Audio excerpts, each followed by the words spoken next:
नमस्कार दोस्तों, एम के एजुकेशन में आपका स्वागत है। आज हम आपको परागण के बारे में बताने जा रहे हैं। जीव विज्ञान का पाठ नंबर 3 चलेगा, जिसमें परागण क्या होता है, परागण के प्रकार देखेंगे। तो देखेंगे परागण क्रिया क्या होती है, तो ध्यान से इसको समझने देखना ना भूलें। ठीक है, परागण क्या होता है, तो मेरी रिक्वेस्ट है कि ये ज़्यादा से ज़्यादा शेयर करें, कमेंट बॉक्स में ज़रूर बताएं। तो देखेंगे परागण क्या होता है।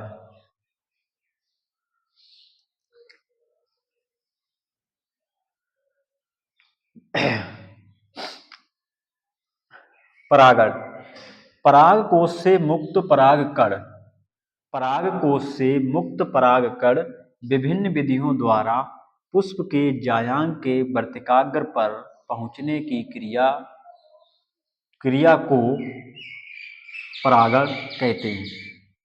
यानी कि परागकोश, ये परागकोश यानी कि पुंकेसर है, यहाँ पर परागकोश है। इस परागकोश से मुक्त परागकण कहाँ गए? वर्तिकाग्र पर पहुंचे। वर्तिकाग्र पर पहुंचने की क्रिया को ही परागण कहते हैं, चाहे वो द्विलिंगी पुष्प हो और चाहे एक लिंगी पुष्प हो। देखो ये पुष्प है, वह पुष्प जिस पर नर और मादा भाग एक ही पुष्प पर उपस्थित होते हैं उसे हम एक लिंगी कहते हैं। इसमें एक ही पुष्प पर ये नर भाग है और ये बीच का मादा भाग है। ठीक है, अब इसमें अलग अलग पुष्प है, नर ये है और मादा भाग ये है, तो इसको एक दो लिंगी कहेंगे।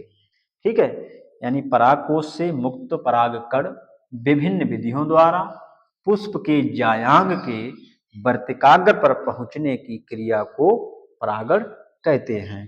ठीक है, तो इसके बाद हम इसके प्रकार देखेंगे। मुख्यतः परागण दो प्रकार का होता है, एक होता है स्वपरागण और एक होता है परपरागण। तो इसमें देखेंगे स्वपरागण क्या होता है और परपरागण क्या होता है।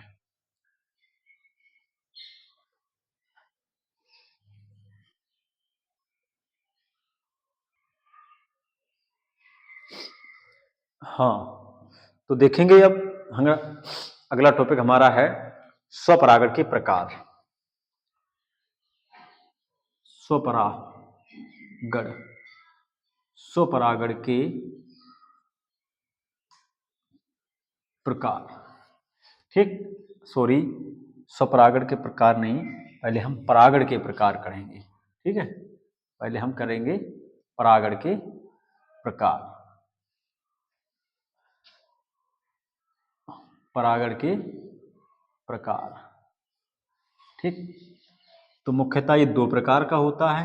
एक होता है स्वपरागण, स्वपरागण, और दो नंबर होता है परपरागण, परपरागण।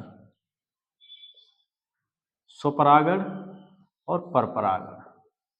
देखो स्वपरागण क्या होता है? जब परागकण, जब परागकण किसी पुष्प के परागकण उसी पुष्प के वर्तिकाग्र पर या उसी पौधे के किसी दूसरे पुष्प के वर्तिकाग्र पर पहुंचते हैं तो इस क्रिया को हम स्वपरागण कहते हैं। यानी कि पुष्प, पौधा एक ही है, इसमें इसमें पौधा एक ही होता है, या उसी पुष्प पर पहुंचते हैं या फिर उसी पौधे के किसी दूसरे पुष्प पर पहुंचते हैं। कैसे? इसकी परिभाषा बनाएंगे। जब जब परागकण, जब परागकण, ठीक है, उसी पुष्प के वर्तिकाग्र पर, वर्तिकाग्र पर, इसको हटा रहे हैं थोड़ा, ठीक है, नीचे लिख देंगे बाद में। उसी वर्तिकाग्र पर या उसी पौधे के, उसी पौधे के किसी दूसरे पुष्प के, किसी दूसरे पुष्प के वर्तिकाग्र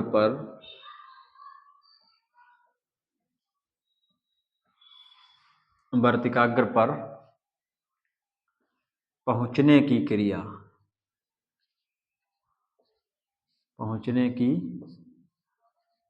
क्रिया स्वपरागण कहलाती है। स्वपरागण कहलाती है। ठीक, यानी कि इसमें एक ही पौधा है, सीधी सी बात है, इसमें एक ही पौधा है, चाहे वही पुष्प हो चाहे पौधे का दूसरा पुष्प हो, उसी पर अगर परागण पहुंचते हैं तो इसको स्वपरागण कहते हैं। अच्छा, दूसरा होता है परपरागण।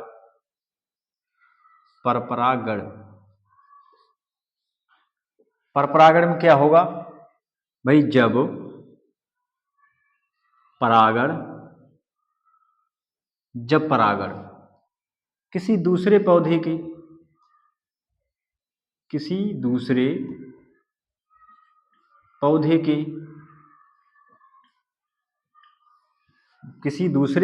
के पुष्प की वर्तिकाग्र पर पहुंचते हैं। वर्तिकाग्र पर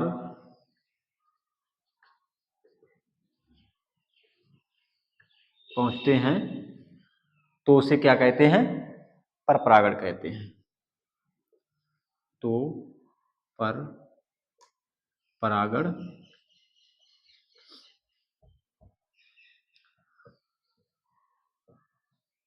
कहते हैं। ठीक है, तो उसे परपरागण कहते हैं।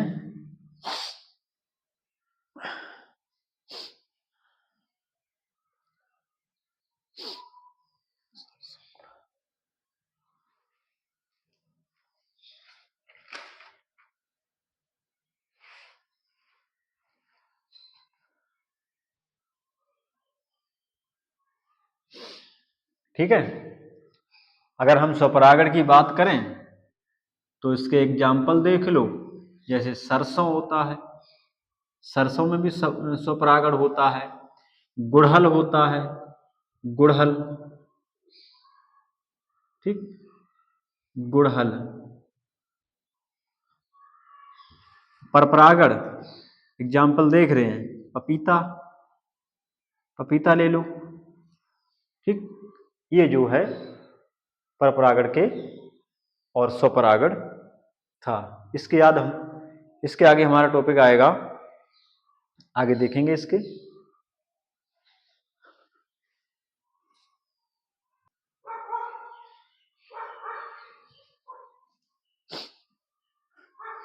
देखो आगे हमारा टॉपिक है परागण के कारक। परागण के कारक क्या होते हैं वो देखेंगे। परागण के कारक, ठीक, तो परागण के कारक जो होते हैं वो दो प्रकार के होते हैं। एक होते हैं जैविक कारक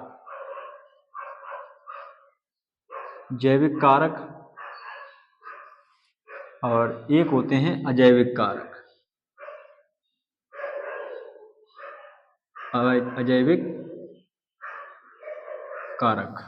ठीक है, यानी कि जैविक कारक क्या होते हैं कि ये बेकारक होते हैं। परागकण अगर जीवित प्राणियों के माध्यम से जाते हैं, यदि परागण जीवित कारकों के माध्यम के जाते हैं तो उसको जैविक कारक कहते हैं। अगर परागकण अजैविक कारकों के माध्यम से जाते हैं तो वो कारक हमारे अजैविक कारक कहलाते हैं। ठीक है, जैसे अगर हम बात करें जैविक कारक में, जैसे पक्षी हो गए, पक्षी भी हमारे जीवित प्राणी हैं, जीवित हैं, और ये जैविक कारक में आएंगे। पक्षी, कीट हो गए, ठीक, बंदर हो गया, सर्प हो गया, ठीक है, सर्प, तितली मधुमक्खी, तितली मधुमक्खी,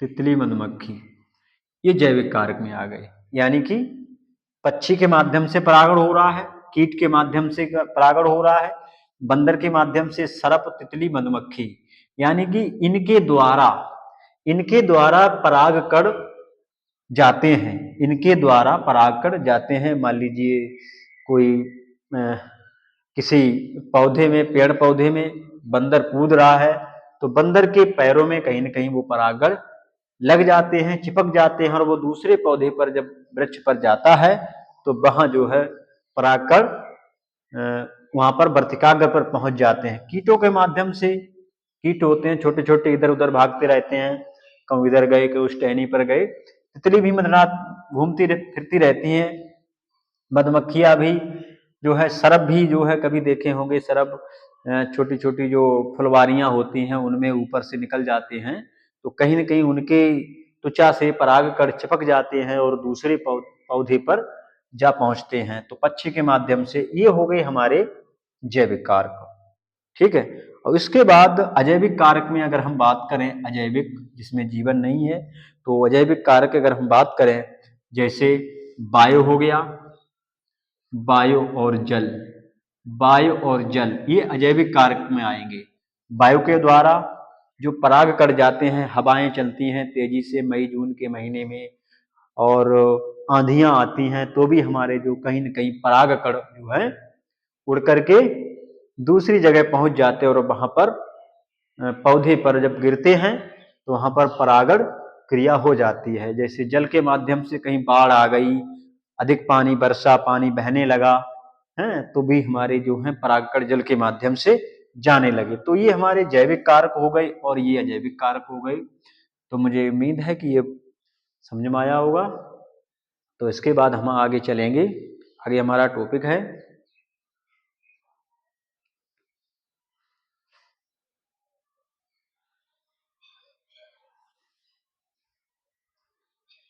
हाँ, तो आगे हमारा टॉपिक है, तो देखेंगे अगला टॉपिक।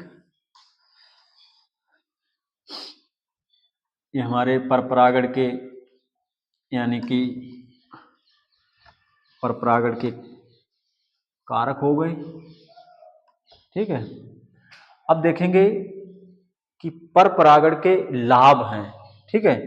कहीं आ जाता है, क्वेश्चन पूछा जाता है कि परपरागण के लाभ और हानियों के बारे में बताना है।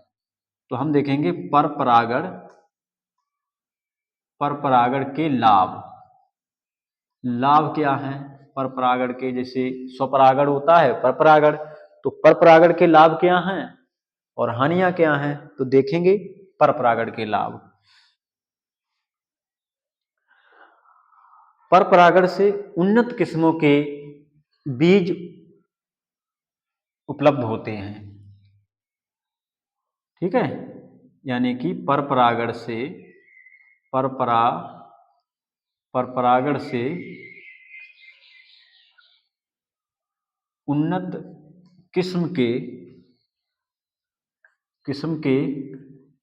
बीज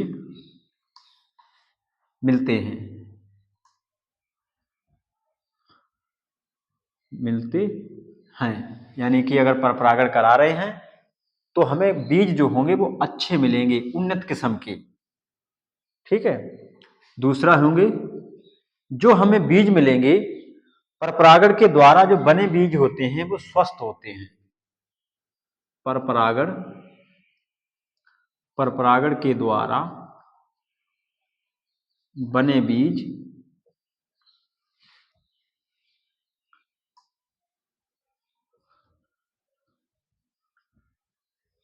स्वस्थ होते हैं। ठीक है। यानी कि परपरागण तो उसके जीन ही चेंज हो जाएंगे, तो उसके जो बीज बनेंगे वो हमारे अच्छे होंगे, स्वस्थ होंगे। ये परपरागण के लाभ हैं। अगला देखेंगे हम, तीसरा परपरागण के लाभ में, कि जो परपरागण जो होंगे वो जैव विकास का आधार है। पर परागण जो है, पर परागण जैव विकास का आधार है। यानी कि परपरागण के द्वारा ही हमें अच्छे अच्छे किस्म के बीज मिलते हैं। जब अच्छे किस्म के बीज मिलेंगे तो हमारी पैदावार अच्छी होगी। ठीक है, तो ये जो है परपरागण के लाभ थे। अब देखेंगे इसकी हानियां, कि जिससे लाभ हैं तो हानियां भी हैं। ऐसा कोई है नहीं जिससे लाभ नहीं है, हानि नहीं कुछ।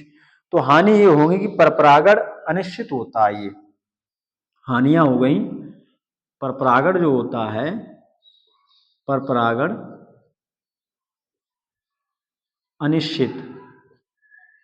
अनिश्चित होता है, यानी कोई इसका निश्चित समय नहीं होता है। जब आंधी आएगी तभी होगा परागण, जब बाढ़ आएगी तभी होगा परागण। ठीक है, या जब कोई कीट पतंगा बैठेगा तभी परागण होगा। तो इसे अनिश्चित होता है, उसका कोई निश्चित समय नहीं होता है। दूसरा देखेंगे, परपरागण के लिए परागकणों की संख्या अधिक होनी चाहिए। ठीक है, यानी कि परपरागण के लिए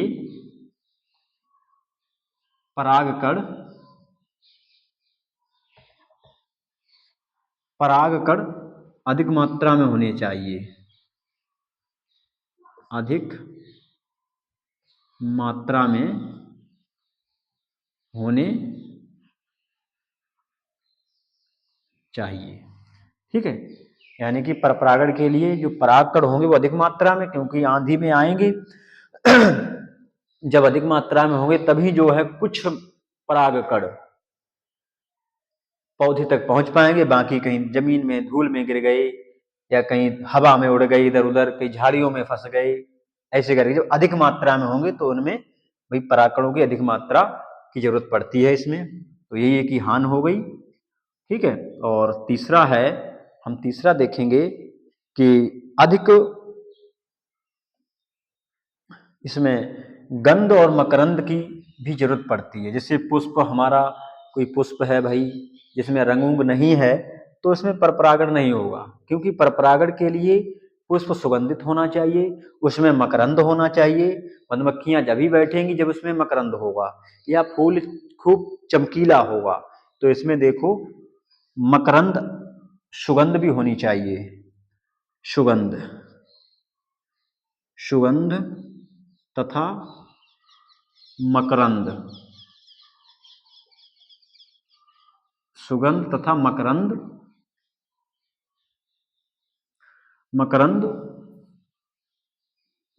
होना चाहिए, तभी परपरागण होगा, वरना परपरागण नहीं होंगे। ठीक है, तो ये हमारी परपरागण के लाभ थे और ये परपरागण की हानियां थी। ठीक है, मुझे उम्मीद है आप लोग इसको बड़ा ध्यान से इसको समझते होंगे।